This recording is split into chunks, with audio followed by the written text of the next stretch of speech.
রাজি হইছি। ওয়ালাইকুম আসসালাম। হ্যাঁ, কি হচ্ছে? আসলে তাসমিনের সাথে আমার রিলেশনশিপ আছে। আর আমি বলি কি, মানে আপনার কষ্ট করে ছেলেটাকে দেখার দরকার নেই। কিছুদিন পরে আমার ফ্যামিলিকে আপনার বাসায় পাঠিয়ে তাসমিনকে নিয়ে চলে যাবে।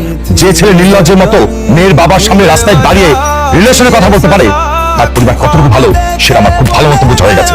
এরকম একটা ফালতু পরিবারের ছেলের সাথে আমি আমার মেয়ের বিয়ে দেবো না। আঙ্কেল, আপনি আমার পরিবার নিয়ে এভাবে কথা বলতে পারেন না। ঠিকই তো বলেছি, কারণ তোমাকে দেখে বোঝা যাচ্ছে তোমার পারিবারিক শিক্ষার অভাব আছে। তাহলে আপনি ঠিক বলেন। আর আমার ফ্যামিলি নিয়ে কথা বলার আপনি কে? প্লিজ বাদ দাও না। আপনি শুধু তাসমিনের বাবা বলে আপনাকে কিছু বলছিলেন। তাহলে আপনি যেরকম বিহেভ করছেন, আপনার যে গল্প থাকলে থাপ্পড়ে লাল করে ফেলতাম। তুমি এটা কি বললা? সরি বলো এখন বাবাকে। আমি কেন সরি বলবো? আমি তো সরি বলবো না। হ্যাঁ, কেন সরি বলবা? তুমি কি পরিবার থেকে সরি বলা শিখেছো? শিখোনি। সেই শিক্ষার অভাব আছে তোমার। আগে আমার সব শিক্ষাই আছে, শুধুমাত্র তাসমিয়াকে বিয়ে করবো বলে আমি আপনাকে আমার বাকি শিক্ষাগুলো দেখাতে যাচ্ছি। আমার মেয়েকে আমি কেটে টুকরো টুকরো করে জলে ভাসিয়ে দেবো, তারপরে তোমার মতো ফালতু বেদব ছেলের কাছে বিয়ে দেবো না। এই তাসনিয়া, চল।